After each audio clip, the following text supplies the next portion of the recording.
On a day when my husband, who usually remains in his room, had stepped out briefly, the intercom at my house began buzzing incessantly. I answered the door to find my mother-in-law standing there, visibly excited. Surprised by the unexpected visit, I asked, "Hello, mother-in-law. What brings you here at this hour?" "First of all, you should answer the intercom promptly. Making me wait is quite impolite, don't you think?" "I apologize. I was caught up with some work."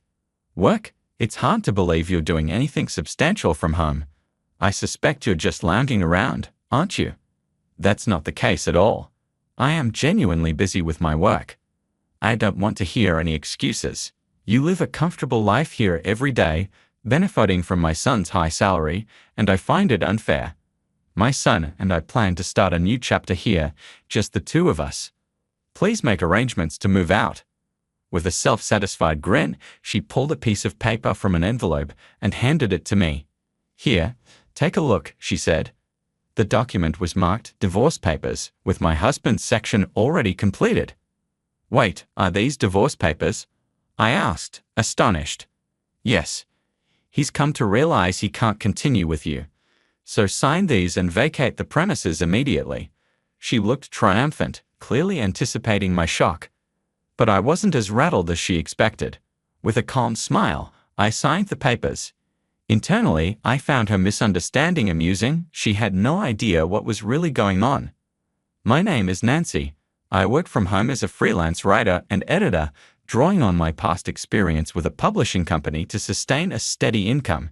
During my time at the publishing company, late nights and weekend work were common, but the pay was excellent. Thanks to my salary, bonuses, and copyright-related rewards, I was able to save a significant amount. Despite the inherent instability of freelancing, I've been able to live comfortably. I met my husband, Dylan, while we were both employed at the publishing company. He was an aspiring writer with a passion that resonated with me, and my support for his dreams gradually blossomed into love. Our shared career ambitions made our early married life fulfilling. After we married, I transitioned for freelancing full-time, working from home. I had believed that my husband and his family understood and valued my career and income. However, over time, it became clear that they struggled to appreciate the nature of my work. My in-laws, holding more traditional values, found it difficult to grasp the concept of working from home and viewed freelancing as unstable compared to Dylan's steady employment, leading them to undervalue my contributions. Dylan began bragging to his parents about his success as a renowned writer, which only intensified my in-laws' cold attitude towards me. Whenever we met, their sarcasm was evident. They'd remark, "Oh, it's Nancy, who never seems to work. What brings you here today? Looking for a job recommendation?" "Mother-in-law, if you're worried about our living expenses, I assure you I'm earning well, so there's no need for concern," I replied. "Really? You sound quite assured. Perhaps you should show more gratitude to Dylan. Without him, wouldn't you be in a tight spot?" My mother-in-law's traditional values shaped her perspective. In her era, women typically managed the household while men worked outside. Consequently, seeing me work from home, she likely assumed I was neglecting domestic duties. This situation highlighted the generational and cultural misunderstandings and challenges within our family. Mother-in-law, freelancing allows one to earn a good income without needing to go to an office. Thanks to technological advancements, we can work from virtually anywhere, and my job fits that model. However, my mother-in-law reacted with irritation, saying, "All you do is talk back. You're such an unpleasant daughter-in-law. It doesn't look right for a young woman to be spending all day at home on a computer." Lately, these exchanges had become increasingly frequent, and I was growing weary of them. I bit back my response, thinking, not this topic again. Internally, I knew I was the primary breadwinner and managed most of the housework, but I kept that to myself.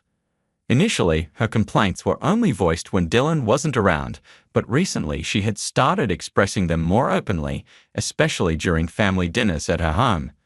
These gatherings felt more like critique sessions than family meals.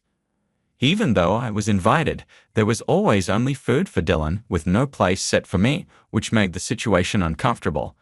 Additionally, I suspected she was speaking ill of me to other relatives, as I caught unpleasant whispered comments.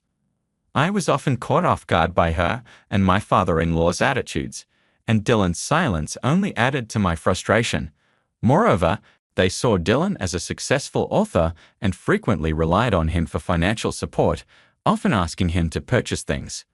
This support was funded by my earnings, which started as a small amount but had recently escalated to nearly $2,000 a month for his parents. I decided to confront Dylan about his use of my earnings. "I want you to stop giving my money to your parents without asking me first," I said. His response was colder than I anticipated. "You're making money while relaxing at home, right? It's easy money. Why not let my parents benefit from it?" "Wait, Dylan, do you really think I'm just lounging around at home to earn my money?" I was taken aback by his words. It felt like the final straw. I felt betrayed, confused, and heartbroken. Despite the challenges with his parents and our differing backgrounds, I had believed Dylan was on my side, which gave me the strength to endure. His words shattered that reassurance. Dylan, whom I thought understood my efforts and feelings, had joined those who mocked me behind my back. I remembered our first date when he spoke passionately about his work, his dreams, and his values.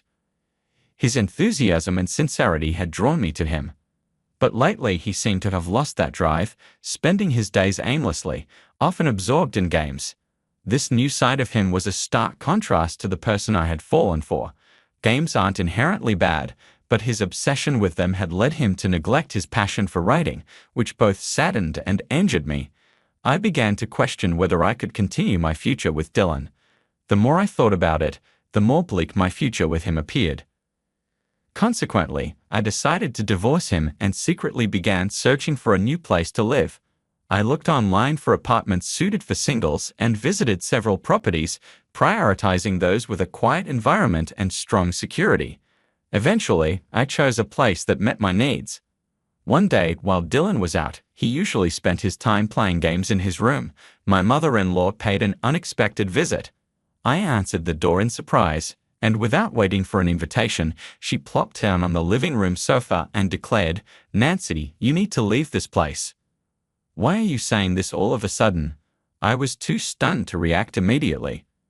"It's quite clear. You're not good at housekeeping, and despite Dylan's success as a popular author, you haven't improved. Most importantly, you're failing at your work.